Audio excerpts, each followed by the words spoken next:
Est-il possible de faire une demande de visa et d'obtenir son visa avec une équivalence provisoire qui n'est plus à jour? Est-ce que c'est possible?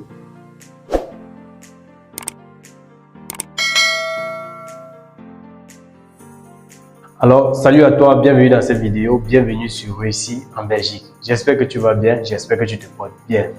Alors, si tu es nouveau sur cette chaîne, je te souhaite la bienvenue. Je t'invite aussi à liker cette publication, à t'abonner, à activer la cloche de notification pour ne rater aucune de nos vidéos et surtout à partager ce contenu autour de toi afin de sensibiliser plusieurs personnes qui sont à la recherche de la bonne information. Alors, qui suis-je?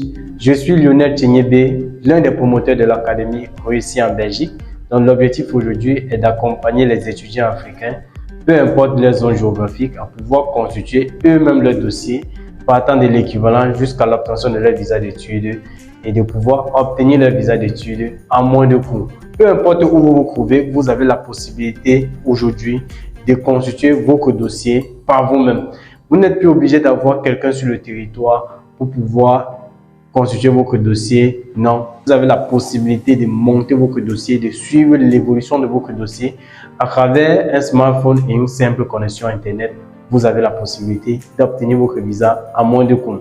Alors, tout ceci est possible grâce à un programme en formation vidéo que nous avons mis sur pied qui vous permet de constituer votre dossier de A à Z, qui vous donne toutes les informations. Et c'est une série de vidéos qui vous explique étape par étape comment constituer son dossier, à quel moment le faire, où le faire, à combien vous allez le faire, jusqu'à l'obtention de votre visa d'études.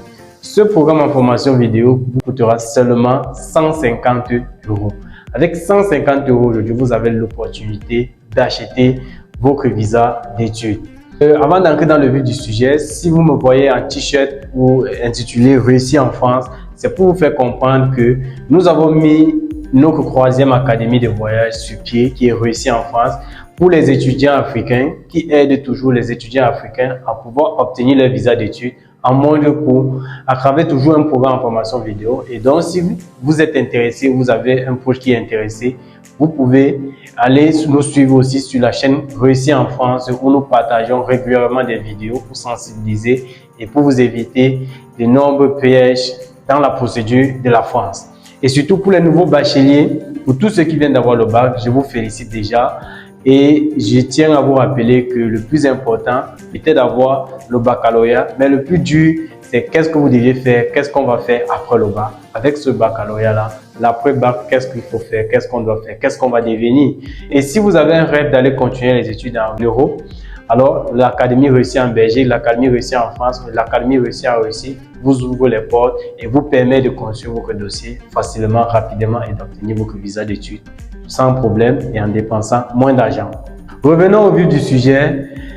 Est-il possible de faire une demande de visa avec une équivalence provisoire qui est obsolète, qui n'est plus à jour? Est-ce que c'est possible de faire une demande de visa et d'obtenir son visa avec une équivalence provisoire qui n'est plus à jour? Je vais rappeler ici que l'équivalence provisoire s'obtient lorsqu'on fait sa procédure d'équivalence avec le relevé de baccalauréat. Lorsqu'on n'a pas le diplôme en sa possession, lorsque vous introduisez une demande d'équivalence au service d'équivalence avec le relevé de baccalauréat, on vous octroie une équivalence provisoire qui doit être renouvelée chaque année. Il doit être renouvelé chaque année. Et généralement, cette équivalence est valable chaque année jusqu'au mois de mai. Maintenant, il arrive qu'au mois de mai, l'étudiant oublie de faire le renouvellement de son équivalence et entame peut-être une seconde procédure avec cette équivalence qui n'est plus à jour. Maintenant, qu'est-ce qu'il faut savoir? C'est un gros piège et c'est un gros inconvénient pour un étudiant qui s'engage à le faire sachant que son équivalence n'est plus à jour. Parce que lorsque vous obtenez une admission dans le cycle bachelier, vous êtes forcé d'avoir une équivalence à jour pour pouvoir faire une demande de visa. Lorsque vous avez une admission dans le cycle bachelier, vous êtes forcé d'avoir une équivalence à jour pour pouvoir faire une demande de visa. Parce que la constitution du dossier pour une personne qui a une admission en bachelier, à l'intérieur, on trouve la présence de son équivalence. Ceux de master ne sont pas forcés d'avoir une équivalence. Lorsque vous avez une admission en master, vous n'êtes pas forcé d'avoir une équivalence. Maintenant, si l'équivalence n'est pas à jour, premièrement, pour les Camerounais, vous allez rencontrer un problème au niveau du campus Belgique. Lorsque vous allez aller passer votre entretien, on va contrôler vos documents et vous dire que votre équivalence n'est pas à jour. Et à ce niveau même déjà, on peut décider à Campus Belgique de vous renvoyer. Maintenant, ceux qui traversent Campus Belgique, je vous rassure que déjà à 70%, vous n'avez pas les chances de votre côté pour obtenir votre visa. Parce que vous allez faire une demande avec une constitution qui ne respecte pas la norme. Vous allez faire une demande avec une constitution de dossier qui ne respecte pas la norme. Voilà pourquoi, même lorsque vous faites votre extrait de casier judiciaire et quand vous faites les légalisations, on vous conseille toujours de faire des légalisations à une date plus proche de votre dépôt. Parce que ne faites pas une légalisation, vous partez à la maison, restez 3 mois ou 4 mois avec, alors que pendant ce temps, la légalisation perd sa valeur.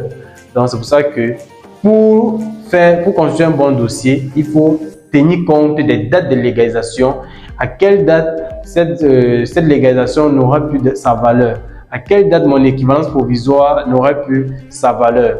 Parce que tout ceci, ça constitue des pièges qu'il faut éviter pour obtenir facilement, rapidement son visa d'études.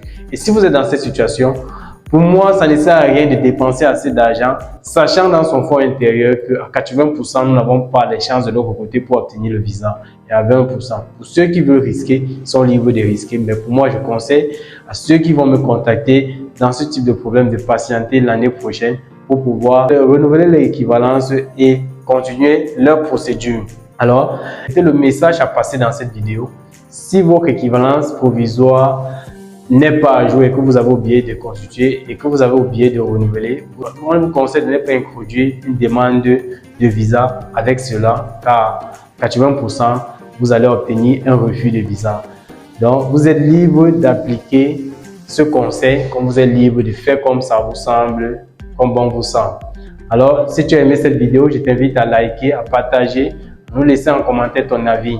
Et surtout, si tu es nouveau bachelier ou tu veux t'engager pour la procédure en vue de l'obtention de ton visa d'études pour l'année 2024, alors tout commence maintenant et la procédure commence par l'obtention de son équivalence en corrélation avec ses études antérieures et nous sommes là pour travailler avec vous. Peu importe vos difficultés, nous allons répondre à vos difficultés.